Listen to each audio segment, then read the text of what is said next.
Asawa?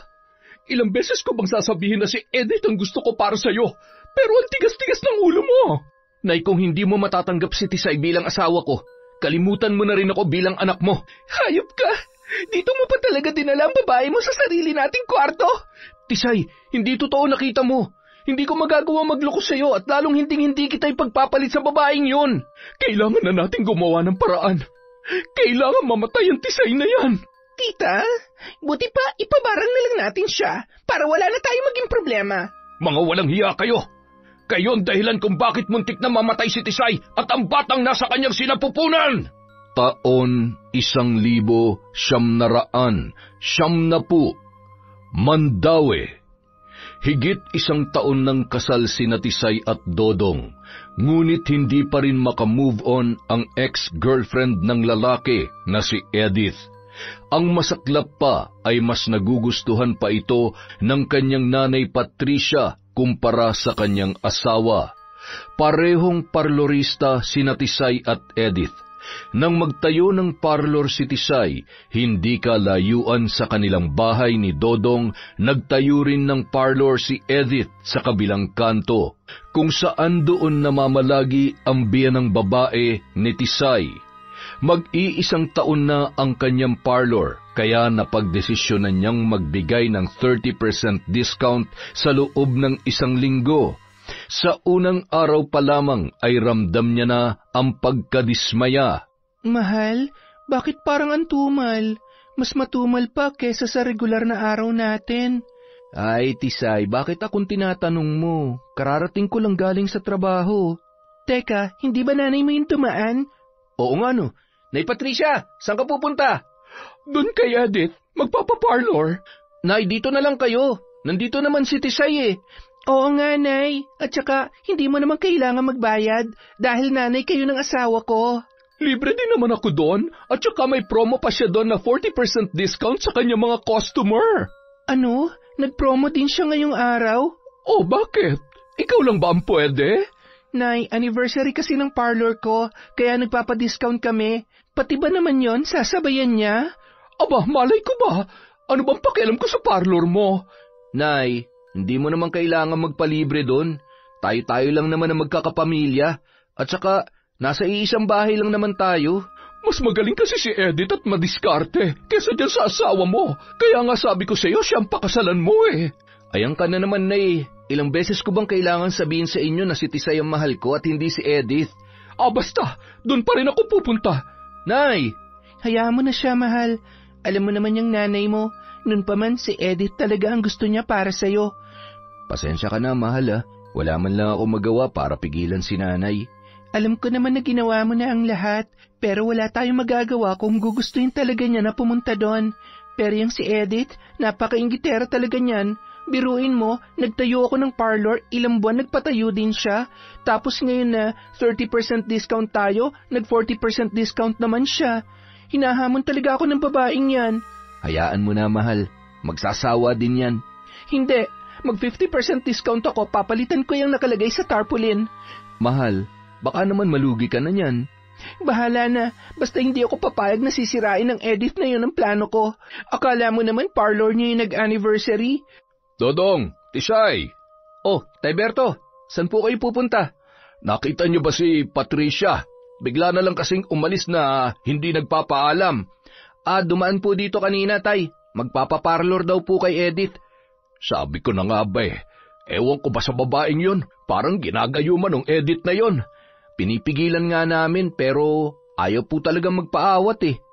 Paano kasi laging sinusulsulan ni Edith? Tapos kung ano-anong binibigay sa nanay mo, kaya ayun, bilib na bilib sa kanya. Nahihiya na nga ako sa inyong dalawa ni Tisay eh. Alam ko, Tay, na sinasadya yun ni Edith para kontrahin ako. Parang hindi kasi makamove on yun na ako na pangasawa ni Dodong. Kala mo naman napakagwapo ko, no? At masaya ka pa talaga, ha? Aray, ang sakit naman nun. Hindi lang yan ang mapapala mo kapag nahuli kitang nilandi mo ang babaeng yon. Wag na kayong magtalo. Basta ko, Tisay, bilang ama ni Dodong, nirerespeto ko mga desisyon niya. Pero yung asawa ko si Patricia, ay nako, napakatigas talaga ng ulo niyan. Sige lang po, Tay. Unti-unti, maiisip din ni Nanay na ako talaga ang manugang niya. Ay nako, sana nga iha. Ang hindi nila alam, may kinakatagpong biyudong matanda si Patricia sa salon ni Edith. Mayaman ang biyudo, kaya lagi itong nilalakad ni Edith kay Patricia. Tita Patricia, mabuti naman at nandito ka na. Yan talagang gusto ko sa iyo eh. Napakagalang mo sa akin. Salamat, tita. Kaya nga ikaw ang gusto ko para sa anak ko eh, at hindi yung Tisay na yun. Nakakatuwa ka talaga, tita. Malay naman natin maghiwalay pa sila, di ba? Sana nga magdilang anghel ka para mawala na sa landas natin ang babaeng yon. Sana nga, tita. O siya, halika na't pagagandahin na kita. At mamaya, darating na si Mang Densyo. Ay, Densyo lang pala. Nakakatanda raw kasi kapag nilagyan ng Mang. Batang-bata pa kasi siya sa isip niya eh. At least, tiba-tiba ka na naman mamaya. Basta, Edith, atin-atin lang to, ha? Aba, syempre naman, tita. Saktong natapos ang pagpapaganda kay Patricia nang dumating ang matandang biyudo na may dalang regalo at bulaklak. Patricia, my loves! Kanina ka pa pala dito. Oo nga kanina pa kita hinihintay, my loves. Densyo, Pogi, pinaganda ko na si tita para sa'yo. Naku, hindi naman na kailangan yon dahil matagal na siya maganda sa paningin ko. Ay, ikaw talaga, my loves. Napakabulero mo. Totoo ang sinasabi ko, my loves. Kaya naman, pumayag ka nang sumama sa akin. Iwan mo na yung asawa mo. Malaki yung bahay ko at sinisiguro ko na ituturing kitang reyna doon.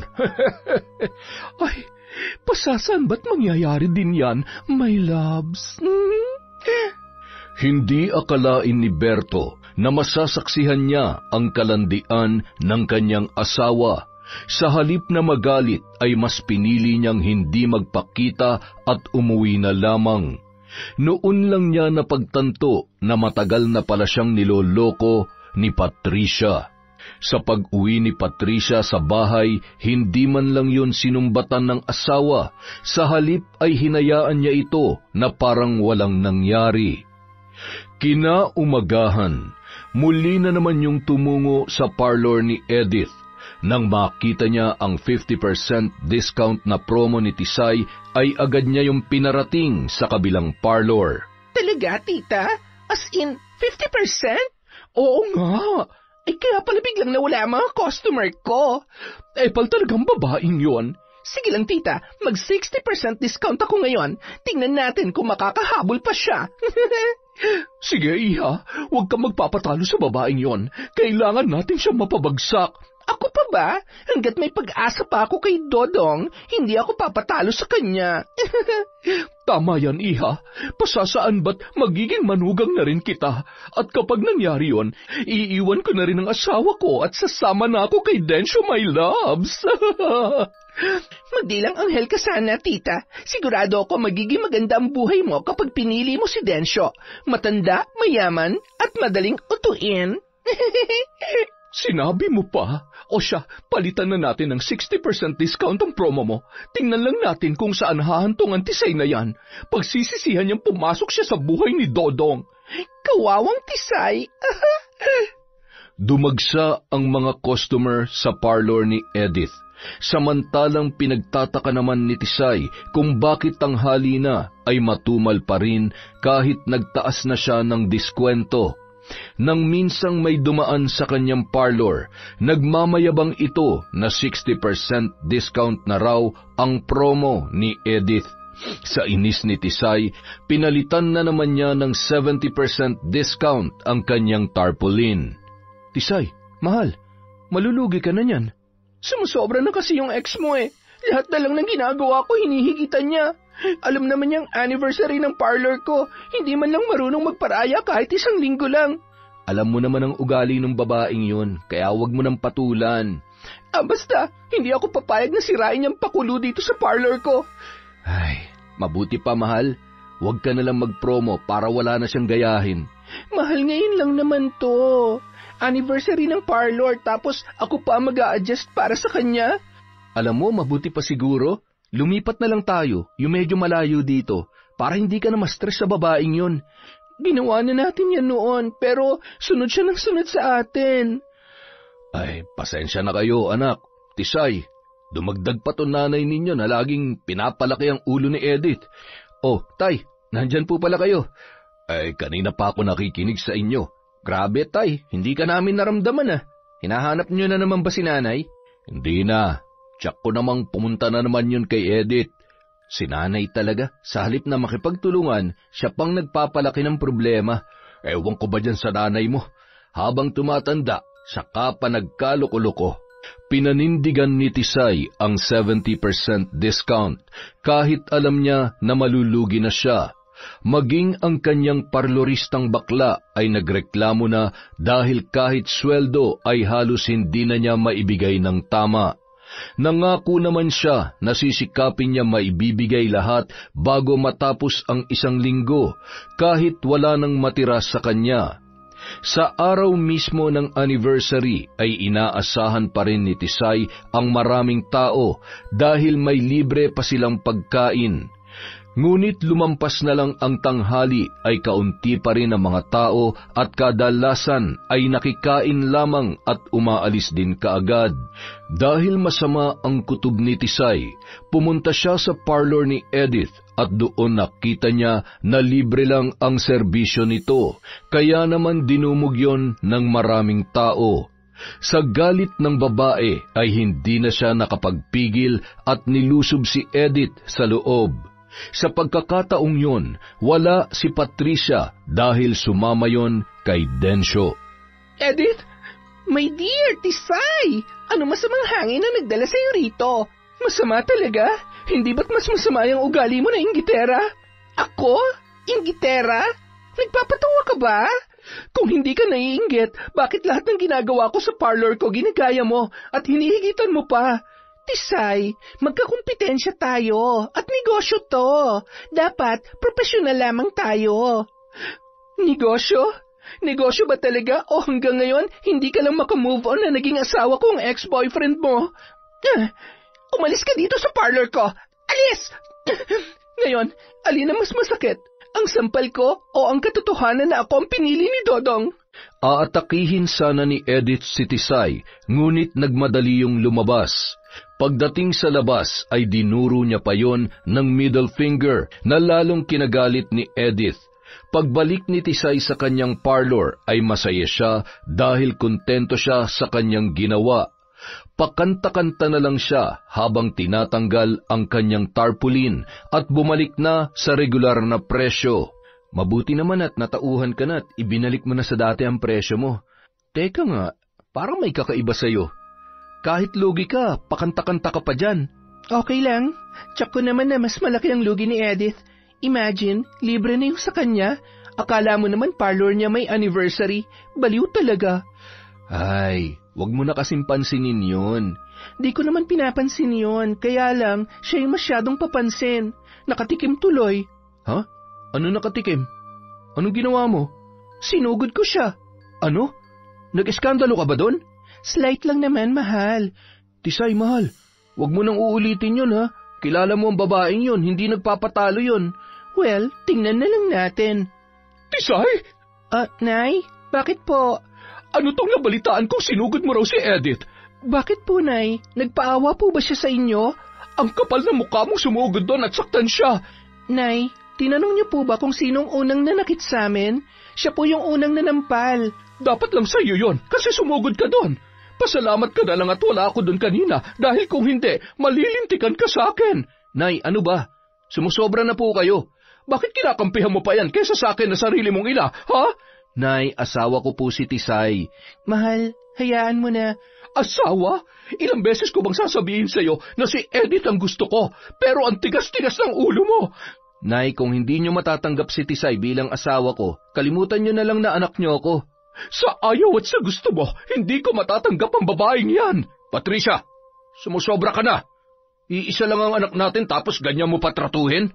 Noon ko pa yan pinagsasabihan, pero hindi yan marunong makinig sa akin. Kung si Edith sana ang kanyang pinakasalan, hindi sana tayo magkakagulo ngayon. Naririnig mo ba ang sarili mo? Isa ka pa! Masyado mong kinukonsinti ang anak mo. Diyan na nga kayo! Magsama kayong mga walang kwenta! Patricia! Tay, hayaan niyo na lang po muna si nanay. Pasensya na kayo. Alam naman natin ang ugali niya, nanay ninyo. Ang gusto niya siya na lang yung palaging masusunod. Sana dumating ang araw, Tay, maisip din ni nanay na malaki na ako at may sarili na akong desisyon sa buhay. May pamilya na nga ako eh. Sa tingin ko, hindi ko na kayang pagsabihan niya, nanay mo, anak. Sobrang laki na ng pinagbago niya. Pasensya na po kayo, Tay. Ako na lang lagi ang dahilan na nagiging away ninyo. Ay, wala kang kasalanan, Tisay. Alam kong may malalim pang dahilan kung bakit nagkakaganyan si Patricia. Ano naman po yun, Tay? Wala, anak. Tay, may problema po ba kayo ni nanay? Hindi na importante yun. Pasasan ba't magiging maayos din ang lahat. Makalipas ang ilang araw, halos hindi na umuuwi si Patricia. Halos doon na lang siya namamalagi sa parlor ni Edith. Ang masaklap pa ay pinapakalat nila sa mga tao na kaya lang daw naagaw ni Tisay si Dodong dahil sa nilalandi umano niya ito na siya namang pinagpipiestahan ng mga tsismosa. Sa inis ni Tisay, naghanap siya ng paraan upang makaganti sa kanyang karibal. Isang araw, may dumaan na tsismosa sa kanyang parlor na papunta sa parlor ni Edith. Aling Rufing, saan po ang punta nyo? Ha? Ay, doon kina Edith. Halimo na ho kayo rito. Ililibre ko kayo ng manicure. Talaga? Ay, sige, tamang-tama at kailangan na rin linisin tong kuko ko. Hali po kayo, umupo na po kayo dito. Ang bait mo talaga, Tisay. Alam mo bang yang si Edith, pinagkakalat niya na masama raw ang ugali mo at kung hindi mo raw nilalandian si Dodong, sila daw dapat ang nagkatuluyan. Ganoon po ba? Hayaan niyo po, inggit lang yon. Nakikita niyo ba yung bago kong motor? Binili yan ni Dodong para sa akin kasi birthday ko. Pinag-ipunan niya talaga yan dahil mahal na mahal niya ako. Ay talaga? Kung ganun, hindi pala totoong sinabi ni Edith. At hindi lang yan, may bagong ref din po kami. Ayan o, gusto niyo bang uminom ng malamig na soft drinks? Meron po dyan sa loob, may ice cream. Mamili na lang kayo kung anong gusto niyo. Ay talaga? Ang bongga naman! Sinadya ni Tisay na magyabang kay Rufing dahil alam niyang makakarating yon kay Edith. Pagkaalis nito, hindi nga siya nagkamali dahil nag-report agad si Rufing kay Edith. Makalipas ang ilang araw, kumuha rin si Edith ng bagong motor at refrigerator. Samantala, pakanta-kanta naman si Tisay sa kanyang parlor. Aba, mukhang masayang mahal ko ngayon nandyan ka na pala, mahal. Oh, ano meron? Malakas ba ang kita? Sakto lang naman, mahal. Bakit kung makangiti ka dyan, wagas na wagas? Paano kasi? Ipinagyabang ko kasi sa kapitbahay nating tsismosa na may bago tayong motor at refrigerator. Anong motor? Yung bagong motor ng kumpare mo na hinihiram mo kapag umuuwi ka sa tanghali. Ano ka ba naman, mahal? Ipinagyayabang mo, hindi naman sa atin yun. Alam ko kasing magre-report yun kay Edith. Ayun, may bagong motor at refrigerator na siya. Ang masaklap niyan, may nakapagsabi sa akin na utang daw yon. Napaka-inggitera talaga. Sinabi ko naman sa iyo na huwag mong papatulan yun eh. Yan ang ganti ko sa kanya. Biruin mo, chinichismis niya na inagaw lang daw kita sa kanya. Bakit, hindi ba? Ang kapal na mukha mo Ikaw nga yung nagkandarapang manligaw sa akin nun eh. Eto na naman siya hindi na mabiro. Ayoko talaga yung biro mong ganyan. Ikaw kasi pinapatulan mo pa. Paano pag nalaman niyang hindi totoo yung mga sinabi mo kay Aling Rufing? Problema ko ba yon? Problema niya na yon kung paano niya babayaran ang mga inutang niya. Yan ang nababagay sa mga inggitera. Ilang araw ding dumaan-daan si Edith sa parlor ni Tisay habang nakasakay sa bago niyang motor kasama ang baklang parlorista. Minsan humihinto pa yon at bumibili kunwari sa katabi nilang tindahan. Nang makita ng dalawa ang bagong motor sa harap ng parlor ni Tisay, nagtawanan pa ang mga yun na tila ba nais ipamuka na mas maganda at mas mamahalin ang kanilang motor na sinasakyan. Tingnan mo nga yung ex mo, napakayabang talaga. Pinagtatawanan pa yung motor ng kaibigan mo. Hindi naman natin kailangan pansinin yung mga ganyang tao. Ang sabihin mo na sobrahan sa inggit yung si Edith. Ayan tuloy, nagkautang-utang. Oo siya, papasok na ako sa trabaho. Ingat ka doon, mahal ha? Oo naman, ikaw din, mag-iingat ka rito ha? Makaraan ang 2 buwan.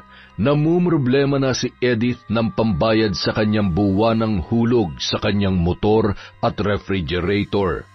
Nang minsang napadaan si Tisay sa kanyang parlor, ay tinawag niya ito. Oy, Tisay!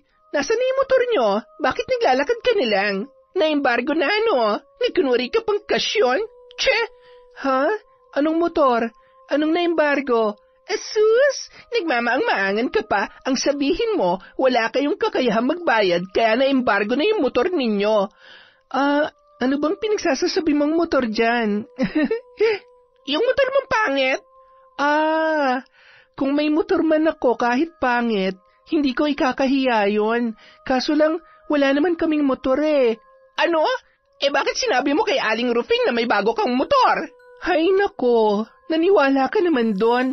Kayo talaga hindi na kayo mabiro. Sige ha, mauna na ako. Ay, siya nga pala, kumusta yung motor mo? Sigurado ako na babayaran mo yun na maayos?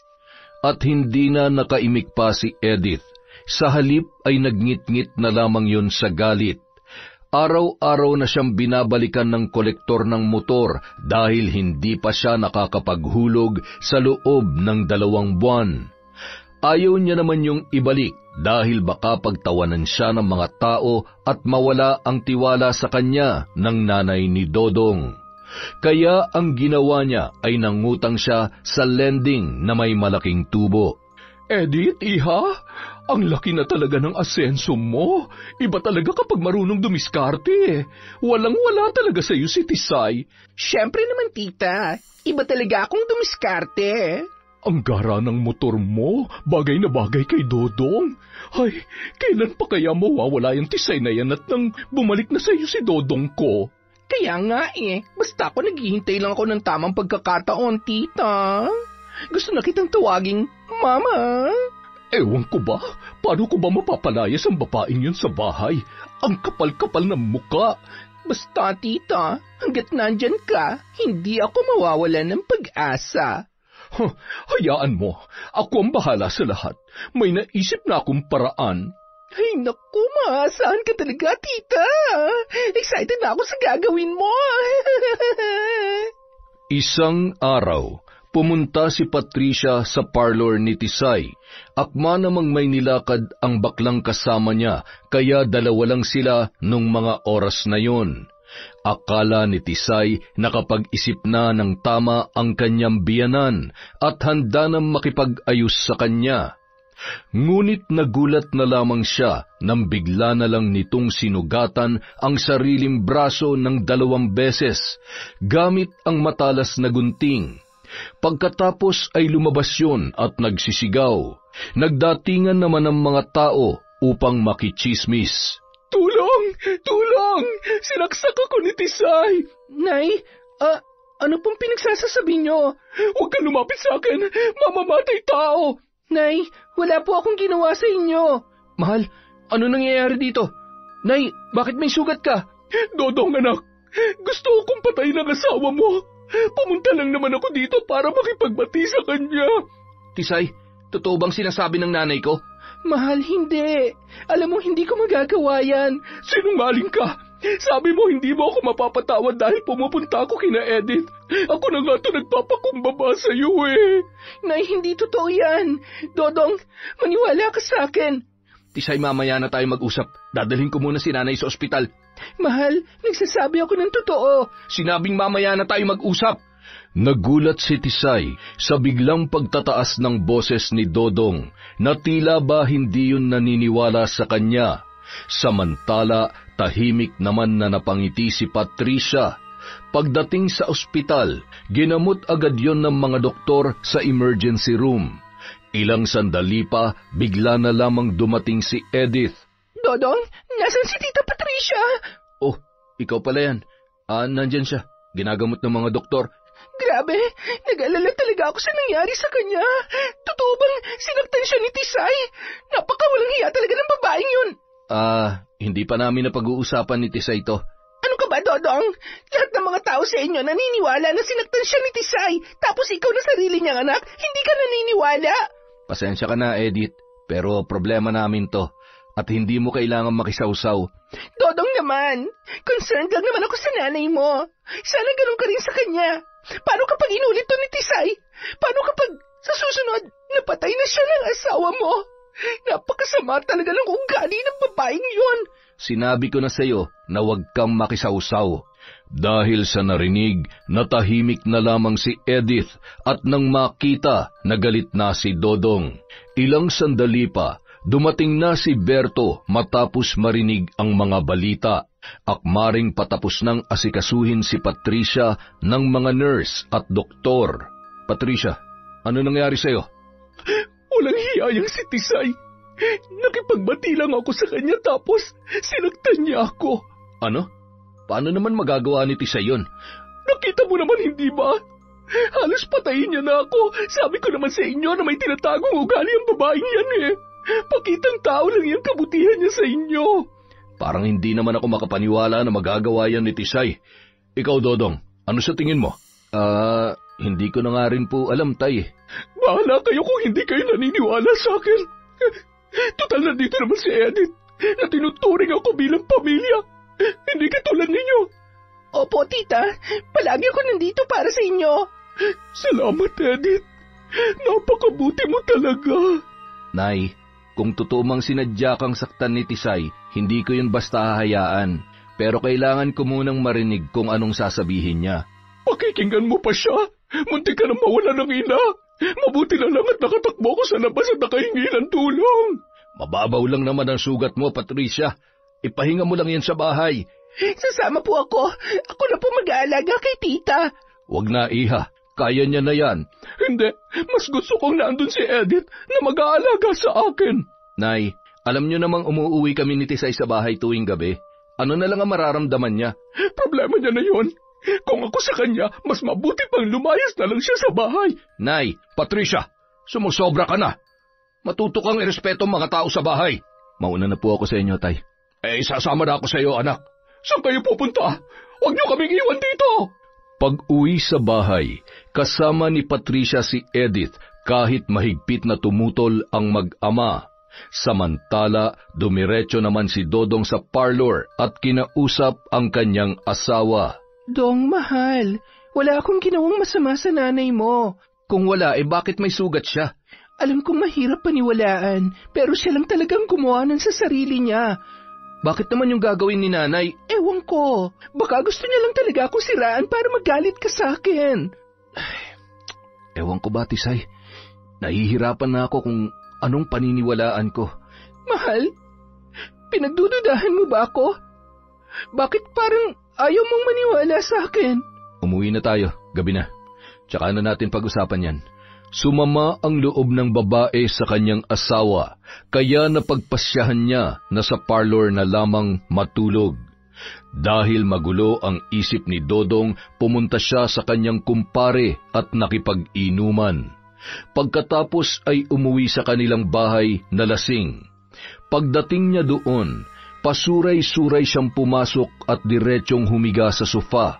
Sa pagkakataong yon ay gising pa sina Edith at Patricia, kaya naisipan ng dalawa na samantalahin ang kanyang kalasingan. Pinagtulungan siyang alalayan ng dalawa upang maipasok sa kwarto at doon iniwan si Edith ng kanyang ina. Dodong? Bibihisan muna kita, ha? Mahal? Oo, ako to. Teka, huhubarin ko lang ang damit mo. Mahal? Oo, ako nga to.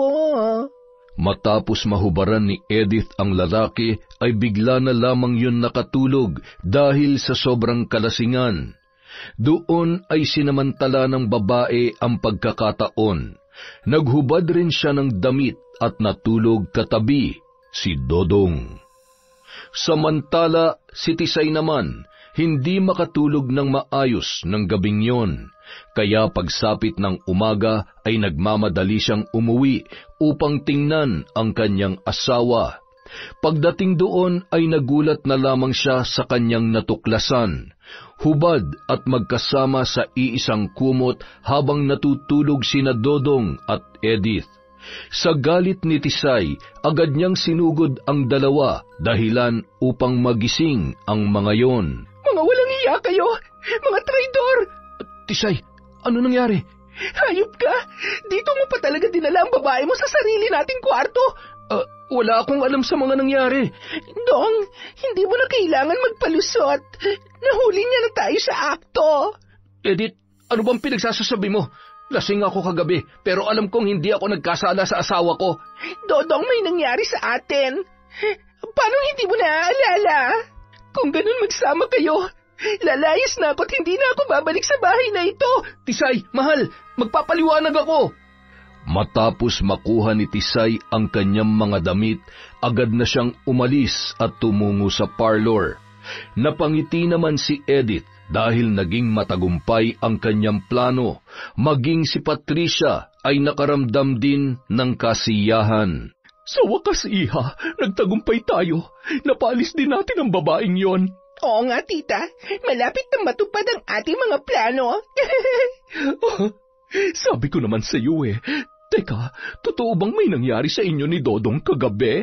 Opo, tita. Totoo ang sinabi ko. Kawawang Tisay, hinding-hindi niya malalaman na pinlano natin ang lahat. Tama ba narinig ko? Pinlano niyong lahat ito? Berto, wag ka magsusumbong sa anak mo. Patricia, sarili mong anak ang niloloko mo. Para ito sa kanyang kabutihan. Si Edith ang nararapat sa kanya at hindi ang hampas lupa ng si Tisay. Masyado mo nang pinanghihimasukan ang buhay ng anak mo. Ayos lang sa akin na lokohin mo ako, pero hindi ako papayag na gagawin mo to sa anak natin. Tumahimik ka. Huwag mong sirain ang plano namin ni Edith dahil kapag ginawa mo yon, ikaw ang iiwanan ko. Wala na akong pakialam sa iyo, Patricia. Kaya kung gusto mo nang umalis, gawin mo na. Malapit na, Berto. Kaunting-kaunti na lang, iiwan na rin kita. Wala kang kwenta. Napailing na lamang si Berto sa inasal ng kanyang asawa. Mas lalo pang lumala ang ugali nito magmula nung mayroon na siyang ibang kinakalantari. Samantala, hindi naman matanggap ni Dodong na umalis na si Tisay sa kanilang bahay, kaya araw-araw itong pumupunta sa parlor upang magpaliwanag sa kanyang asawa. Ngunit mahigpit na naninindigan si Tisay na hindi niya pa kayang magpatawad dahil walang kasing sakit ang kanyang nasaksihan. Ipinagpatuloy pa rin ni Tisay ang kanyang parlor, samantala si Edith naman lubog na sa utang. Nagpapanggap na lang na may kaya sa harap ng nanay ni Dodong. Ang masaklap pa, hindi alam ni Patricia na kay Densyo yun humihingi ng tulong. Oh, Edith, naparito ka. Mang Densyo, tulungan mo naman ako. Kailangan ko ng pera para mabayaran ko mga utang ko. Walang-wala na ako ngayon. Ay, alam ba ito ni Patricia? Please, wag mong sabihin sa kanya. Pagka malaman niyang nababaon na ako sa utang. Alam mo namang siya lang ang inaasahan ko para makapagbalikan kami ni Dodong. Ay, kilala mo ako, Edith. Hindi ako tumutulong ng walang kapalit. Kahit anong kapalit, basta tulungan mo lang ako. Ayaw ko masira ang mga plano ko. Sige. Mabuti naman at naiintindihan mo. Anong ginagawa mo? Bakit mo ako hinihimas? Ay, akala ko ba'y kahit ano gagawin mo? Ay, teka muna, Mang Densyo. Ito ba yung ibig mong sabihin? Kung ganon, wala akong may tutulong sa'yo. Sige na, makakauwi ka na. Huwag mo sayangin ang oras ko. Ha? Ay, sige. pumapayag na ako. Basta ipangako mo lang sa akin na wala makakaalam nito, ha? Madali akong kausap, Edith. Pinagbigyan ni Edith ang kagustuhan ng matandang byudo kahit parang lolo niya na yun. Kahit nandidiri ay tiniis niya ang lahat, makuha lamang ang kanyang kailangan. Makalipas ang 1 buwan, tila wala lang nangyayari kina Edith at Densyo at tuloy-tuloy pa rin ang plano ng babae at ni Patricia na wasakin ang pagsasama ni Tisay at Dodong. Edith, iha, halika, kumain ka na. Tita, ang sama po ng amoy ng ulam. Iha, buntis ka ba? Ha? Ay, ewan ko, hindi ko alam. Basta hindi ko gusto yung amoy ng tosino. Kung ganon, nagbunga ng nangyari sa inyo ni Dodong. Ay, ganito po ba ang pakiramdam ng buntis, tita? Oo naman, naglilihi ka, kaya buntis ka. Matutuwa si Dodong nito at maging si Berto dahil magkakaroon na kami ng apo. Kung gano'n, magkakaanak na kami ni Dodong? Oo naman. Teka, itatabi ko lang tong ulam. Ano bang gusto mong kainin? Kahit ano lang po, tita. Basta, wag lang po yung tosino. Ay siya, magluluto ako ng iba. Ang hindi alam ni Patricia, niloloko lamang siya ni Edith dahil wala namang nangyari sa kanila ni Dodong at kung buntis man siya ay si Densyo ang ama noon. Sa kabilang banda, masaya pa rin siya dahil magagamit niya yon laban kay Tisay. Makalipas lamang ang ilang sandali, kumalat na sa buong barangay na buntis si Edith at si Dodong ang ama dahil na rin sa pagmamalaki ni Patricia. Hanggang sa nakarating yon kay Tisay, unti-unti na sanang napapatawad ng babae ang kanyang asawa, ngunit muli na namang nabuhay ang galit sa dibdib nito. Akala ko ba wala nangyari sa inyo? Bakit nagdadalang tao si Edith at anak mo raw yon? Tisay, maniwala ka. Walang nangyari sa amin nung gabing yon. Ang hirap paniwalaan ng sinasabi mo. Kitang-kita ko kayo, nakahubad magkatabi. Sa kama pa natin. Tisay, lasing na lasing ako nun at imposible may mangyari sa amin. Ewan ko. Hindi ko alam kung anong iisipin ko. Naguguluhan ako.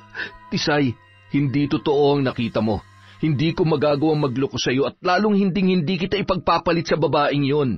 Tisay, Dodong, mag-usap kayo ng masinsinan. Huwag niyong hayaang masira kayo dahil lang sa kasinungalingan. Tay, narinig ko ang pinag-uusapan ninyo. Tisay, tama ang sinabi ni Dodong. Plinano lamang nina Patricia at Edith ang lahat. Pero tay, buntis si Edith at halos alam na ng buong barangay na si Dodong ang ama noon. Anak, sino bang mas paniniwalaan mo? Sila o ang asawa mo? Nalilito po ako, tay, kung sinong dapat kong paniwalaan. Mahal, kahit anong mangyari, hindi ko pananagutan ang pagdadalang tao ni Edith. Dahil alam ko sa sarili ko na walang nangyari sa amin. Sana naman paniwalaan mo ko. Pwede bang iwan niyo muna ako? Mahal, maniwala ka naman sa akin. Ang sabi ko, iwan niyo muna ako. Umalis si Dodong na hindi alam ang gagawin. Hindi na rin siya umuuwi sa kanilang bahay dahil palaging nandoon si Edith. Doon na lang siya nananatili sa bahay ng kanyang kaibigan at walang tigil sa paglalasing. Hindi naman maawat ni Berto ang anak dahil tila desperado na yon sa kanyang buhay. Tisay, tulungan mo naman akong pauwiin ang asawa mo. Masisira ang buhay niya kung pababayaan lamang natin siya. Bakit po? Ano pong nangyari kay Dodong, tay? Hindi na siya umuuwi sa bahay. Nandun na lamang siya namamalagi sa kaibigan niya at ang balita ko ay palagi na lamang daw naglalasing. Kagustuhan niya po ang lahat ng iyan, tay. Wala na po akong pakialam sa kanya. Paano kung totoong walang kasalanan si Dodong? Makakayanan mo bang tingnan na magkaganyan siya? Minsan ka na rin pinaratangan ni Patricia na muntik mo na siyang patayin. Hindi mo ba naiisip na baka ganyan din ang ginawa nila kay Dodong? Nang sa ganun ay mapikot siya ni Edith. Biglang natauhan si Tisay sa sinabi ng kanyang biyanan, kaya sinamahan niya ito na sunduin ang kanyang asawa. Ngunit pagdating nila doon, nagulat na lamang sila dahil nandoon din sina Patricia at Edith para sunduin si Dudong. Noon naisip ni Tisay na siya ang tunay na may karapatan sa kanyang asawa at hindi ang babae na kanyang karibal, kaya siya ay nanindigan para kay Dodong. Anong ginagawa niyo dito? Susunduin ko ang asawa ko. Ang kapal naman ng mukha mo. Si Edith ang asawa niya dahil magkakaroon na sila ng anak. Anak? Imposible ang anak ni Dodong yan. Bakit imposible? May nangyari sa amin ni Dodong, kaya sigurado akong siya ang ama ng batang ito. Kahit ilang beses mo pang panindigan ng kalandian mo, hindi mo maaalis sa akin na ako ang tunay niyang asawa. Kaya sa akin uuwi ang asawa ko sa ayaw at sa gusto niyo. Walang hiya ka. Lumayas ka na sa bahay kaya panindigan mo nang umalis habang buhay. Inatake ni Patricia si Tisay at sinampal, ngunit kahit isang beses hindi man lamang gumanti ang kanyang manugang. Mabuti na lamang at naroon ang kanyang biyanang lalaki para awatin ang kanyang asawa. Tumigil ka na, Patricia. At ikaw, Edith, hindi ka ba nahihiya sa mga ginagawa mo? Aray, tita, sumasakit ang tiyan ko. Iha, halika na. Umuwi na tayo sa bahay. Kailangan mo magpahinga. Baka makunan ka. Opo, tita. Kayong dalawa, oras na may mangyari masama sa apo ko, malilintikan kayo sa akin. Matapos umuwi ng dalawa, inuwi na rin ni Tisay sa parlor ang lasing na asawa. Sa maliit na kama, doon muna niya ito pinagpahinga. Paggising ni Dodong ay inasikaso niya agad yon. Mahal, ibig bang sabihin nito, pinapatawad mo na ako? Oo, mahal. Kalimutan na natin ang lahat. At simula ngayon, hindi ka na uuwi sa inyo. Hindi ko nahahayaang makalapit pa sa iyo ang hayop na Edith na yon. Salamat, mahal. Nang hindi na umuwi si Dodong sa kanilang bahay, galit naman sina Patricia at Edith. Tita, ay mama, lumalaki na po ang tiyan ko. Ayaw kong lumabas ang anak namin na walang ama. Kailangan na natin gumawa ng paraan. Kailangan mamatay na ang Tisay na yan. Mama, buti pa siguro, ipabarang nilang natin siya para wala na tayong maging problema. Barang? Bakit ngayon mo lang naisip yan? Kasi, ngayon ko lang po naalala, may narinig po kasi ako kanina, may magaling to na mambabarang sa kabilang baryo. Kung ganon, pagkakataon na natin to. Ipapatay natin ang Tisay na yon. Hindi na nagsayang pa ng oras ang dalawa at bumiyahe kaagad sa kabilang baryo. Bitbit nila ang litrato ni Tisay upang maggamit ng mambabarang. Matapos nilang maibigay ang hinihinging bayad ay sinimulan na agad ng mambabarang ang pagsagawa ng ritual. Nagsindiyon ng mga itim na kandila at nag-usal ng mga sagradong orasyon. Nagpakawala din ito ng isang garapong ipis na bigla na lamang naglaho. Samantala, habang nanananghalian sina Tisay at Dodong sa parlor, bigla na lamang nahilo at nagduduwal si Tisay. Mahal, buntis ka ba? Hindi ko alam, mahal, pero ang sama ng pakiramdam ko. Siguro buntis ka, mahal. Magkakaroon na tayo ng baby. Sana nga, mahal. Matagal ko na ring pinapangarap na magkaroon ng anak. Mahal, bukas maghahanap ako ng mauupahang bahay. Hindi ako papayag na magtitiis tayo dito sa parlor para naman may mauuwian ka na maayos. Ikaw ang bahala, mahal. Kahit yung maliit lang, basta komportable at hindi masyadong mahal. Magpapacheck up din tayo bukas sa doktor. Oo, mahal. Hindi pa man nakakaalis si Dodong pabalik sa kanyang trabaho ay bigla na lamang napasigaw si Tisay dahil sa dami ng ipis sa kanyang inuupuan. Mahal, bakit ang daming ipis dito? Ewan ko, mahal. Kanina naman wala ang mga yan eh. Pagsabihan mo yung mga kasama mo na tumulong sa paglilinis. Baka naman kung saan-saan lang nila isinisingit yung mga dumi rito. Okay, sige, mahal. Pagkaalis ni Dodong, ilang sandali lamang nakaramdam si Tisay ng pagbabago sa kanyang katawan. Tila ba parang bumibigat ang kanyang tiyan at tila may gumagalaw sa loob noon. Maya-maya pa, nahilo na ang babae at nanlalamig ang kanyang pakiramdam na hindi niya maunawaan. Napansin naman siya ng kanyang kasamang parloristang bakla, kaya pinagpahinga na lamang muna siya nito. Pagbalik ni Dodong sa hapon ay ganun na lang ang pagtataka niya kung bakit namumutla ang kanyang asawa at tila naglalalim na at nangingitim ang paligid ng mga mata noon. Mahal, ayos ka lang ba? Anong nararamdaman mo? Mahal, nahihilo ko kapag bumabangon ako. Siguro nga, mahal, buntis ka na talaga. Hayaan mo bukas ng umaga. Pupunta na tayo sa doktor. Nagpaalam na ako sa boss ko. Salamat, mahal ah. O siya, kumain ka na muna. May dala ako, bumili ako sa labas. Mahal, hindi ako makabangon. Parang umiikot ang buong bahay.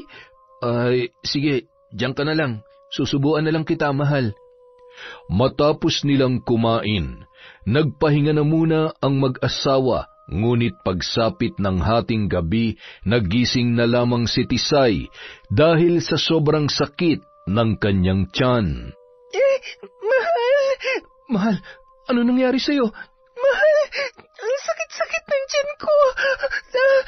Mahal, bakit parang lumalaki ang tiyan mo? Mahal, nahihirapan akong huminga. Mahal, dadalhin kita sa ospital. Mahal, ang sakit-sakit na. Tiisin mo muna, mahal. Tatawag lang ako ng tricycle. Mabilis namang nakakuha ng tricycle si Dodong, kaya madali lang niyang naisugod si Tisay sa ospital. Pagdating doon, agad din siyang inasikaso ng doktor at mga nurse sa emergency room. Dok, ang sakit-sakit po ng tiyan ko. Manganganak na yata si ma'am. Nurse, dalhin niyo sa delivery room. Dok, hindi po manganganak ang asawa ko. Hindi? Ang laki-laki ng tiyan niya. Wala pa yan kanina pagtulog namin, Dok. Ano? Kung ganun kami nang bahala sa kanya. Kailangan masuri ang kanyang kalagayan. Salamat po, Dok. Pinainom ng gamot si Tisay upang malunasan ang pananakit ng kanyang tiyan. Pagkatapos ay sinuri ng mga doktor sa pamamagitan ng ultrasound. Ngunit walang sakit na nakita sa kanya, kundi maliit na fetus na kabubuo lamang. Dok, buntis po ba talaga ang asawa ko? Malinaw po, mister. Nabuntis ang asawa ninyo. Pero bakit ganyan ang sitwasyon niya? Bakit biglang lumaki ang tiyan niya agad-agad? Maliban sa kanyang pagbubuntis, wala nang ibang nakita sa kanyang ultrasound. Maayos din naman ang kanyang organs. Kung ganun, paano niyo maipapaliwanag ang paglobo ng tiyan niya, Dok? Maraming paraan o procedure para maipaliwanag natin na maayos ang kanyang sakit. I-refer ko kayo sa gastroenterologist para malaman natin kung may diferensya ang kanyang digestive system. Isa yun sa mga dahilan kaya bloated ang kanyang tiyan. Dok, pakiusap, gawin niyo po ang lahat. Baka po maapektuhan ng bata. Huwag ka mag-alala. Malalaman din natin ang sakit ng asawa mo.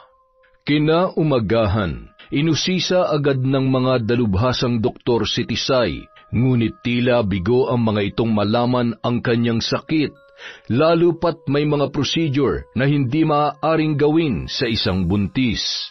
Samantala, nalaman ni Berto ang nangyari, kaya dali-dali siyang napasugod sa ospital. Sina Patricia at Edith naman ay nagdiriwang dahil umepekto na ang ginawa nilang pagpapabarang kay Tisay. Tita, umepekto na nga yung barang.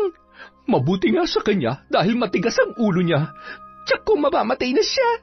Sa wakas, malapit ko nang makuha si Dodong. Shh! Huwag kang maingay. Baka may makarinig. Masaya lang ako, tita. Mama pala.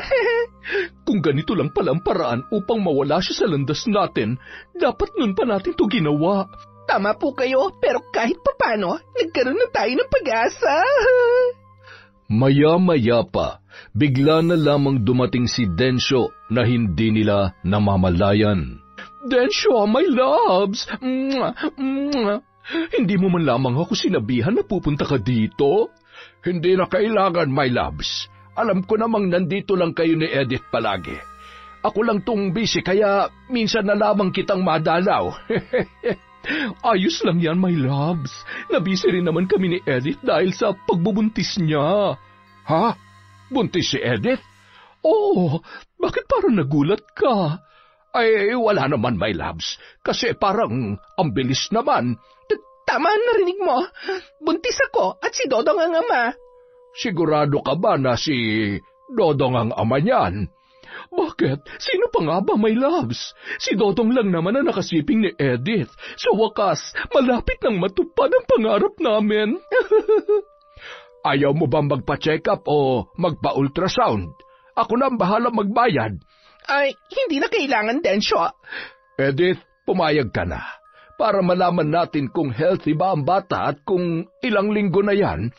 Ay, wag na, Densyo, ano ka ba?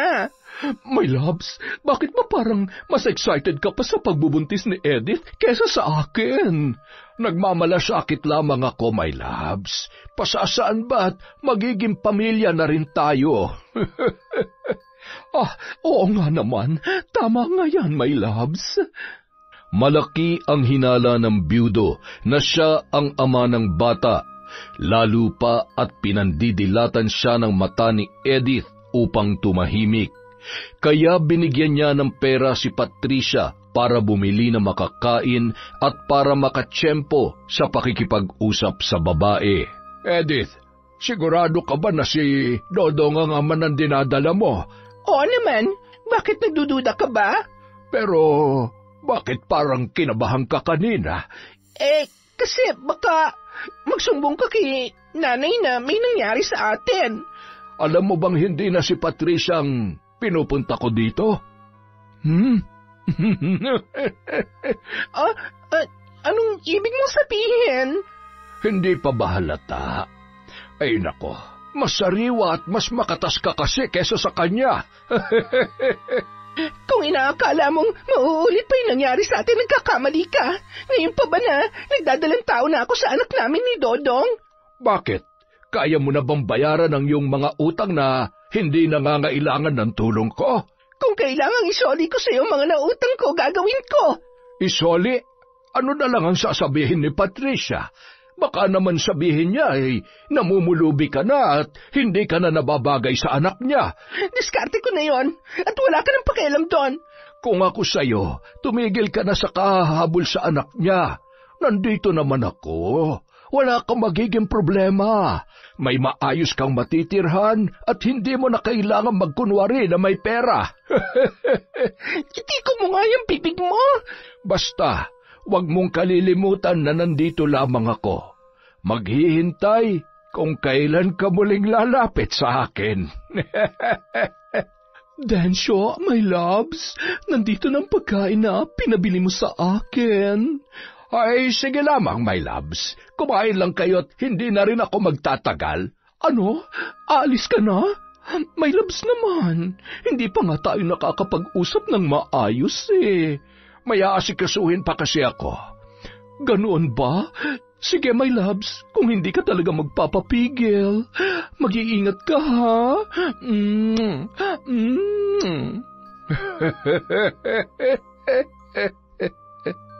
Sa pag-alis ng byudong matanda, tila nabunutan ng tinik sa lalamunan si Edith.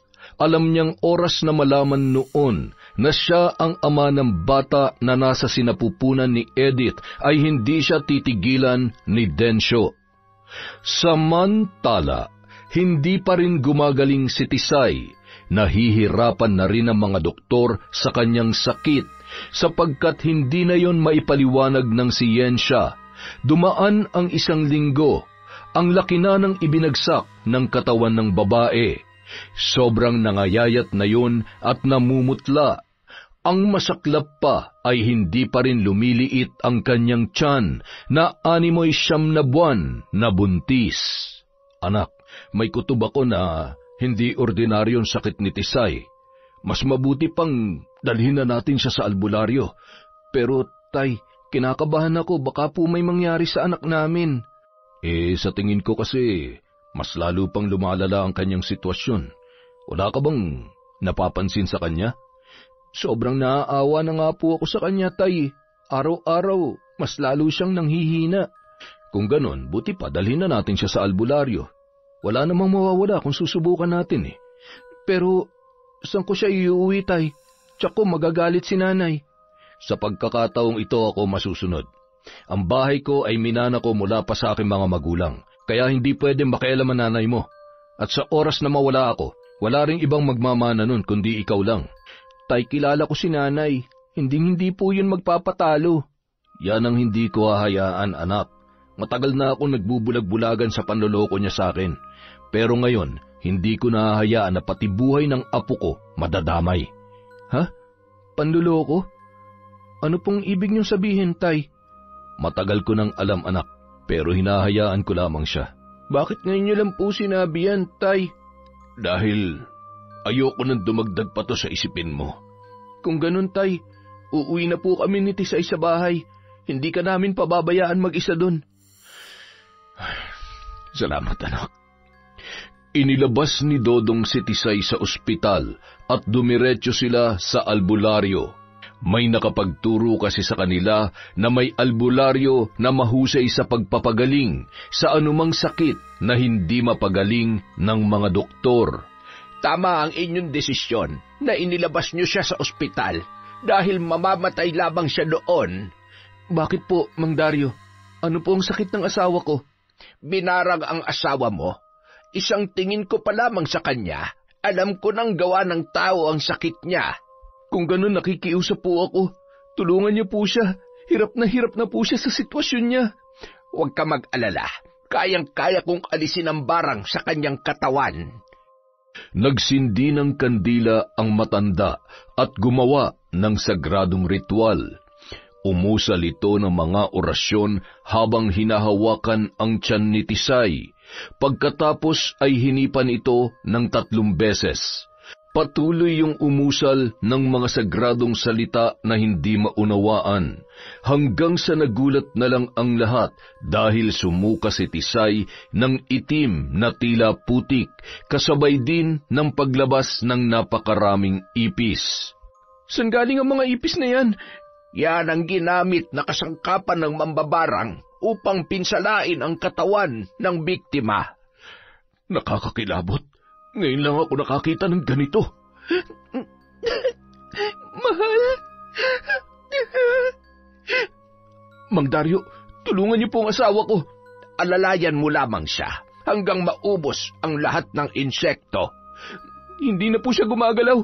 Tisay, mahal, gumising ka. Mang Dario, ano nangyari sa manugang ko? Napagod lamang ang kanyang katawan. Pagpahingahin muna natin. Maya-maya ay magigising din siya. Sa ngayon, bibigyan ko siya ng depensa. Hindi niya ito dapat tanggalin sa kanyang katawan upang hindi na siya mabalikan ng barang. Salamat po, Mang Dario.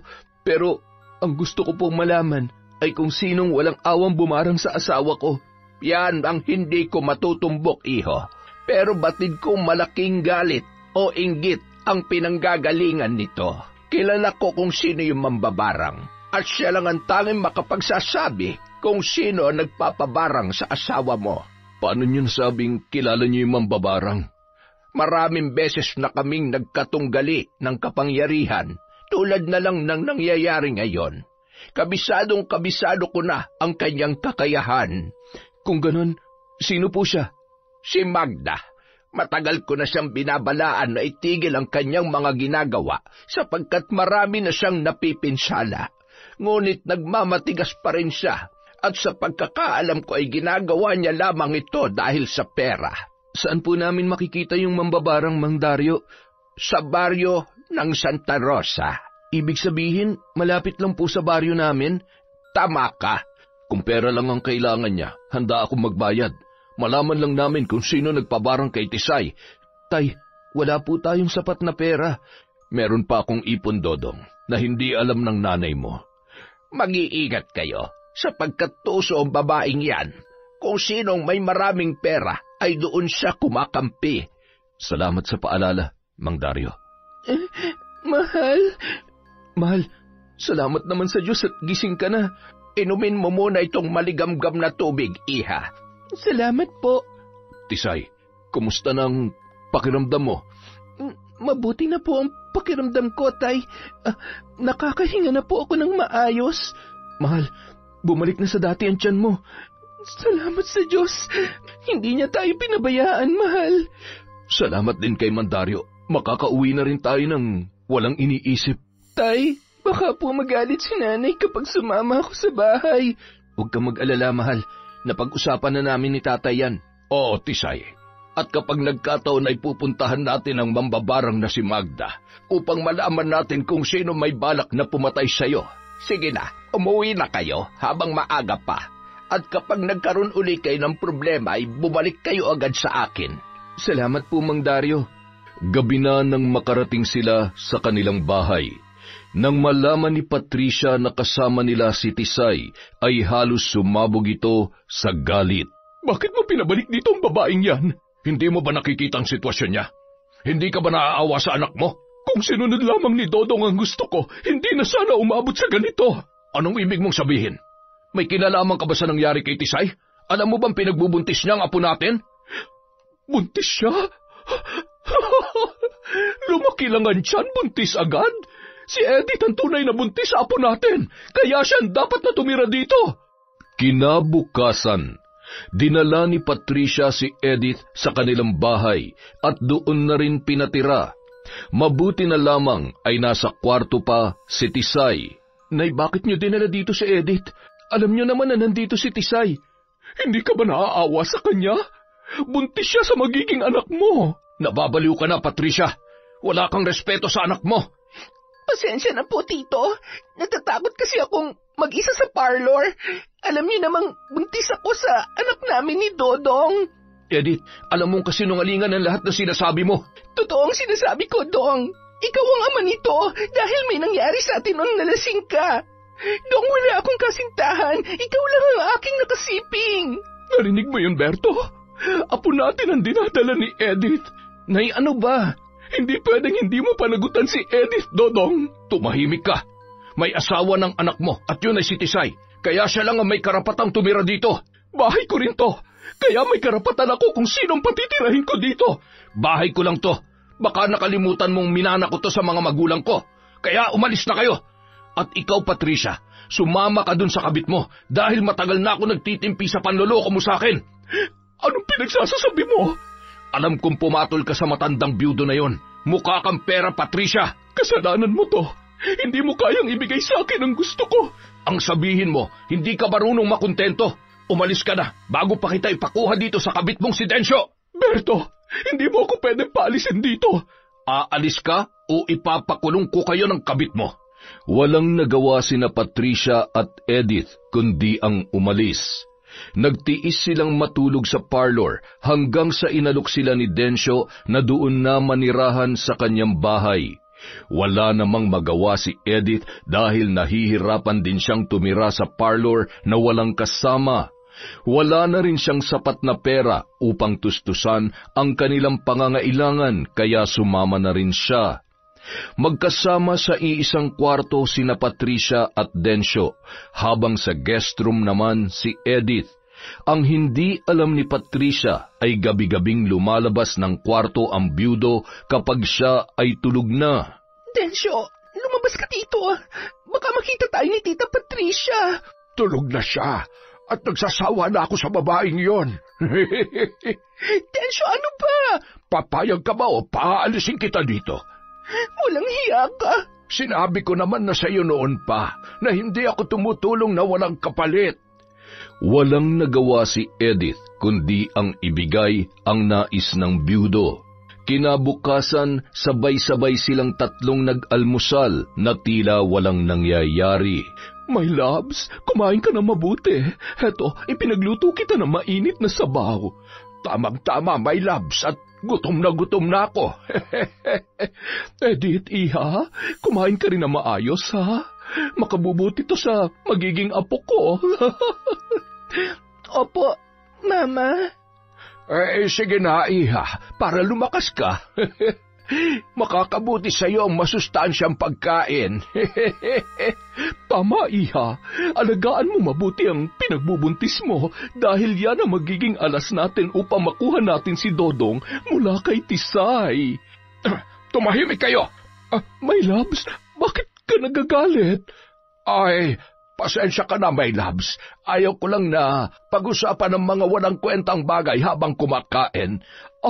Pasensya ka na rin, my loves. Hindi na mauulit.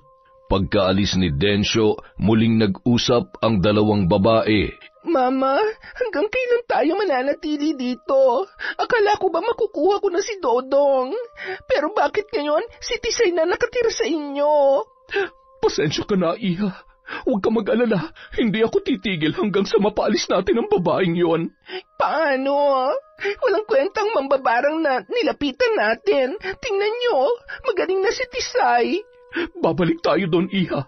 Hindi natin siya titigilan.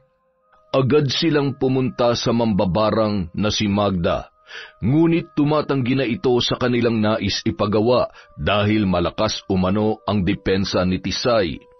Ang masaklap pa, humihingi yun ng pera sa kanila kapalit ng hindi pagsasalita sa kung sino ang nag-utos sa kanya upang barangin si Tisay. Ano? May nagtanong sa'yo kung sino nagpabarang kay Tisay? Sino at paano nila nalaman? Mama, hindi kaya sina Tito Berto at Dodong? Tama ang hinala mo, iha. Kaya kung ayaw ninyong sabihin ko sa kanila ang totoo, kailangan ninyong higitan ang kanilang ibinayad na 5,000. Sa ikatlong araw ay babalik sila dito tulad ng aking ibinangako. Hindi. Huwag mong sasabihin, Aling Magda. Tiyak kung hindi ako patatawarin ng anak ko. Magbibigay kami na masigit pa. Edith, may pera ka naman, di ba? Opo, Mama. Meron pa sa bangko. Tama, sa bangko. Maaasahan ka talaga, iha. Kapag hinigitan niyo ang kanilang bayad, tuluyan ko nang papatayin si Tisay. Yan ang gusto kong marinig. Ang mamatay si Tisay. Halika na, Edith. Kunin na natin yung pera para madaliin na ang pagpatay kay Tisay. Mabilis na umalis sina Edith at Patricia. Nalito naman ang dalaga kung saan siya kukuha ng pera. Kaya nang makatsyempo ay humingi siya ng 10,000 kay Densyo. Saan mo gagamitin ang pera? Bakit ang laki ng hinihingi mo? May babayaran kasi akong renta sa parlor. Baka paalisin na ako doon. Ano ang kapalit, Edith? Hindi pa ba sapat ang pagsiping mo sa akin gabi-gabi? Kung ganon, hindi mo na ba ako pahihirapan? Oo, basta ibigay mo na lamang ang gusto ko. Alam mo naman na madali lamang akong kausap. Mapapakinabangan pa naman kita ng husto habang hindi pa masyado lumalaki ang tiyan mo. Matapos makuha ang pera ay bumalik na naman sila sa mambabarang upang magbigay ng 7,000 piso. Ang hindi nila alam ay paparating din sina Berto at Dodong kaya nag-abot sila sa labas. Sinasabi ko na nga ba kayo nagpapabarang kay Tisay? Wala kaming alam sa sinasabi mo. Oo nga, ano bang pinagsasasabi ninyo? Kung hindi kayo, bakit kayo nandito? Dumaan lang kami dito. May bibisitahin kaming kaibigan dyan sa may kanto. Magsisinungaling ka pa rin, Nay, kahit huling-huli na kayo sa akto.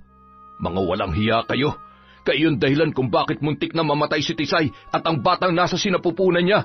Sinabing wala kaming alam. Kapag naapektuhan ang anak ko sa ginagawa nyo, hinding-hindi ko kayo mapapatawad. Puro na lang kay Tisay. Tisay, paano naman ang anak mo kay Edith? Ilang beses ko bang sasabihin sa inyo na hindi ko anak yan dahil wala nangyari sa amin? Dong, maniwala ka naman sa akin.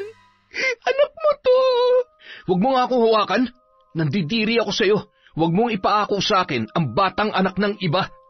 Ang hindi alam ni Edith ay sinundan din sila ni Densyo.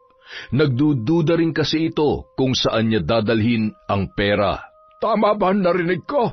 Hindi anak ni Dodong ang dinadala mo, Edith? Densyo, anong ginagawa mo dito?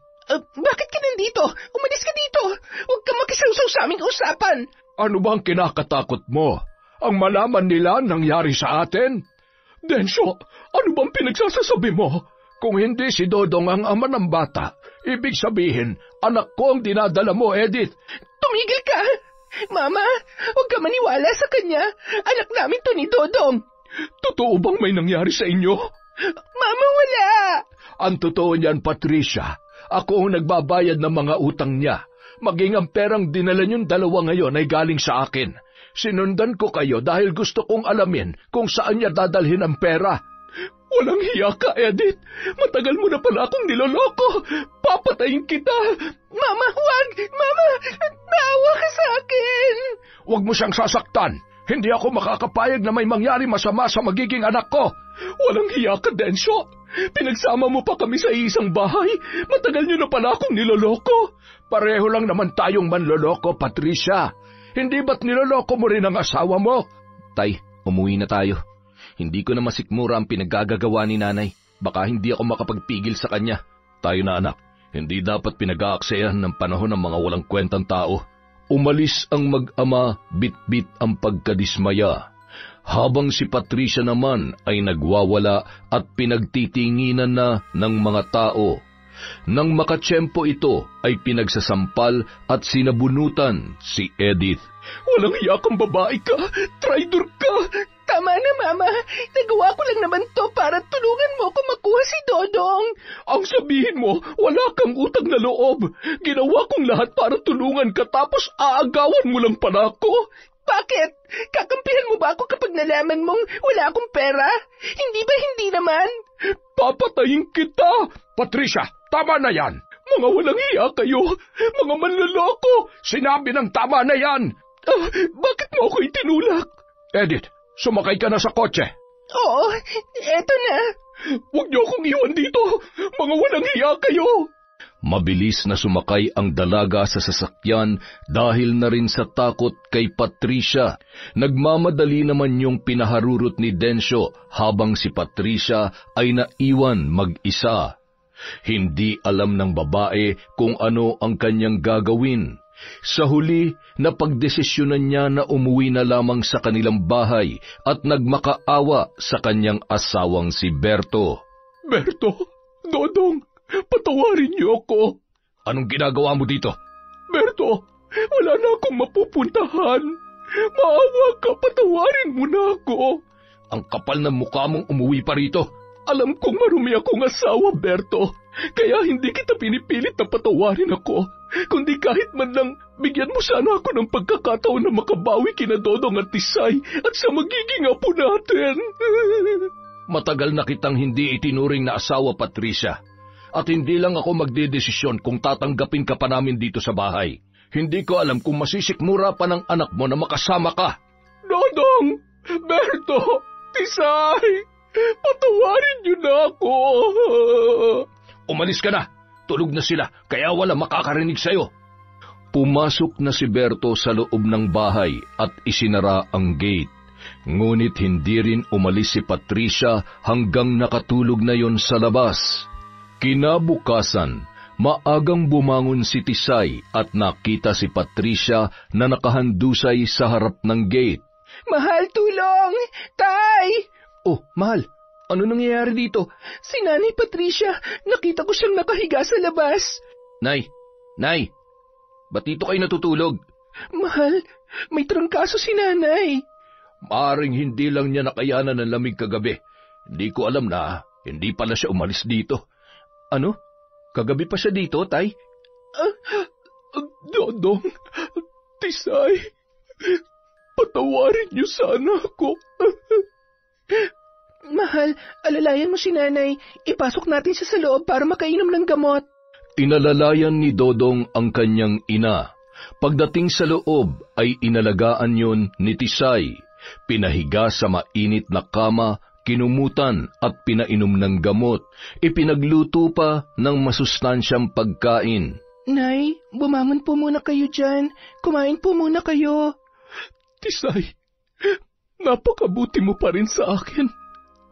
Sa kabila ng mga nagawa ko sa iyo. Nay, kalimutan na po natin ang nangyari. Nanay po kayo ng asawa ko, kaya nanay din po ang turing ko sa inyo. Salamat, anak. Hayaan mo kapag gumaling na ako. Tutulungan kita sa parlor mo para naman hindi ka mapagod at maalagaan mo mabuti ang magiging apo ko. Salamat po, Nay. At tanggap niyo na kami ng apo ninyo. Pangako, babawi ako sa inyo ni Dodong at sa magiging apo ko. Maraming salamat po, Nay. Samantala, akala nila ay magiging maayos na ang lahat. Ang hindi nila alam ay hindi matanggap ni Edith ang kanyang pagkatalo, lalo pat nakikita niya na magkasundo na sina Tisay at Patricia. Isang gabi, habang naghihintay si Tisay kay Dodong sa parlor, bigla na lamang dumating si Edith. Akma namang umalis si Patricia noon upang mamili. Edith, bakit nandito ka? Akala mo ba hayaan ko na lang kayo maging masaya? Magkakaanak na kayo ni Mang Densyo, kaya patahimikin mo na kami ni Dodong. Akala mo ba masaya ako dito sa pinagbubuntis ko? Hindi ko to ginusto. Pero anak mo pa rin yan. Magkakaroon ka na ng sariling pamilya. Si Dodong ang gusto ko maging asawa at hindi yung biyudong matandang yon. Kung hindi ko lang ginamit ang batang to noon, matagal ko na itong pilalaglag. Edith, anak mo yan. Huwag mong idamay ang bata sa kabaliwan mo. At dahil hindi ako masaya, hindi rin ako papayag na maging masaya kayo. Lalong-lalo ka na. Edith, anong pinaplano mo? Huwag kang lumapit sa akin. Papatayin ko kayo. May dala kang kutsilyo? Edith, huwag mong gawin yan. Maawa ka sa bata sa tiyan ko. Bakit ako maaawa dyan? Ha? Edith, pakiusap.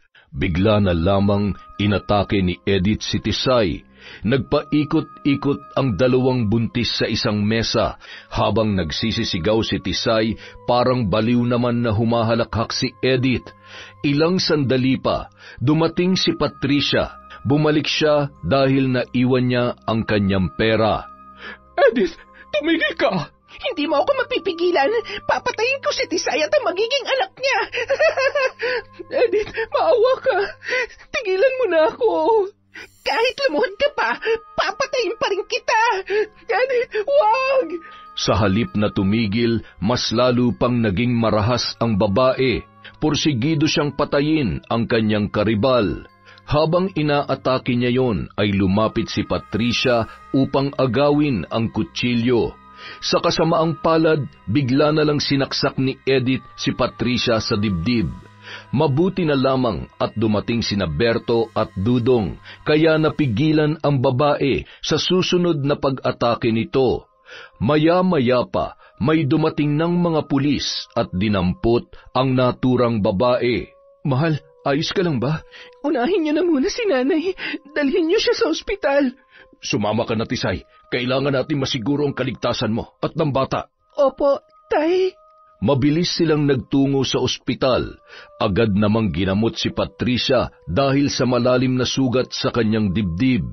Samantala, maswerte naman si Tisay dahil maayos lang ang kanilang kalagayan ng kanyang anak. Pagkalipas ng ilang araw, nakalabas na rin si Patricia sa naturang ospital. Kailangan natin masampahan ng kaso si Edith. Dapat niyang pagbayaran ang ginawa niya. Siguro nga ay tama ka, anak, para matigil na rin ang panggugulo niya sa inyo. Mahal, wag na. Naaawa ako sa kanya dahil buntis siya. Paano kung sumugod uli yun dito? Tapos mapahamak ka na ng tuluyan. Buntis kasi siya, mahal. Kaya hayaan na lamang natin. Ang Diyos na lamang ang bahala sa kanya. Pero nag-aalala pa rin ako sa iyo at sa magiging anak natin. Mahal, buti pa lumipat na lang tayo sa lugar namin. Doon na lang muna tayo tumira. Tama si Tisay, anak. Mas mabuti pang umiwas na muna kayo. Dadalaw-dalawin ko na lamang kayo doon. Paano po kayo ni nanay, tay? Kung wala po kami dito. Alam ko hanggang ngayon, hindi pa rin kayo nagkakaayos. Huwag mo na akong problemahin pa, anak. Naiintindihan ko ang tatay mo. Alam kong malaki ang kasalanan ko sa kanya.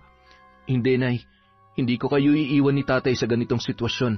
Hindi ko po hayaan na magkasira-sira ang pamilya natin. Kung ganon, ibebenta ko na lamang itong bahay at lupa. Ano? Bakit niyo naman po gagawin yon, Tay? Saan po kayo titira?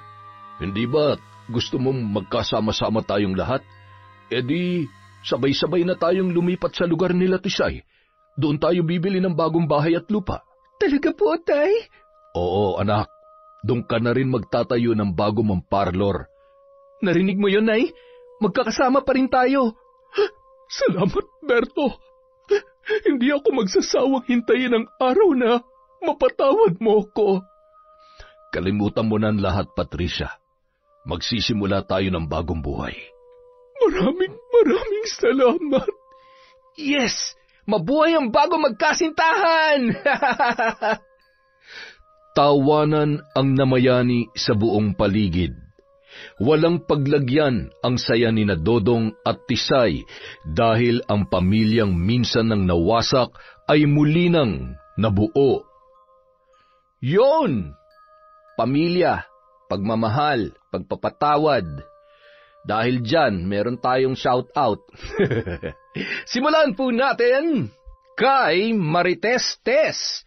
Hi din po kay Cristina Peru, kay Red Gaspar, kay Romela Terrada from Hobby Marcos Balingasa. Hi din po kay Mercy Grace Sioting, kay Monica Nieves, kay Ofelia Comilang. Shout out kay Vilma Bautista, kay Jessica Sobremonte, kay Cesar Blog, kay Josephine Marcaida, kay Zane Axel Ranada, kay Era Choi. Hi po kay Ramil Fariolin, kay Annalyn Agpoon na nanay ni John Chris. Hello po sa inyo. Hi kay Marjorie Aloro, kay Josie Puhot, kay Gay Somodio, kay Cute Survivor from Japan. Hi po sa Nanaman Nunez family of Ilagan City from Joe Nanaman. Kay Leonila Mempin. Hi po kay Hana Maylin Segundo, kay Margie Banosong, kay Beth Mercado, kay Meryl Herbolingo, kay Mariam Duca. Shout out po kay Chloe Abalos, kay Baby Dang Cordero, kay Jerlyn Arbado, kay Josie Aniban, kay Chris Alcantara. Hi po kay Lent TV2, kay Rodrigo Gonzalez, kay Mirna Castro, kay Lalin May, kay Jasmine I'm Vlog. Hi din po kay Dominga Aquino, kay Joyce Talod, kay Alfreda Alano. Hi Rosette! Hello! Hi din po kay Jessica Rojas, kay Zilfa Hara Reichardt, kay Rose Cabarce, kay OFW TikToker. Hi po kay Love, kay Mir, kay Ge Ukol, kay Lady Dam, kay Jamie Del Rosario, Jonalyn Del Rosario at Mirna Del Rosario. Hi din po kay Roderick Matubis, kay Kenzo Lanado, kay Lea Tan, kay Merly Amistad. Shout out kay Igorotang Pobre, kay Elizabeth Dungka, sa Gawaran Reyes family at sa Black Vibora Tattoo of Madrid, Spain. Hi po kay Suganob, kay Gemma de Ocampo, kay Christine Victoria, Buendia family, kay Alpre Inso, kay Rodora Malig, kay Luz Aclaro, kay Janice Delfin Ramirez, kay Lovely Gonito from Mirna Gonito. Hi po kay Mika Balagot of Dubai from Len Elizaga. Hi din po kay Cecilia Espiritu, shout out kay Nita Canilas, mga taga-La Union from Josefina Garcia. Shout out po kay Carlota Bondad, kay Dimples Yumi, kay Virginia Puntillas, at syempre kay Kwentong Enteng. Maraming salamat po. Mula sa Kwentong Enteng!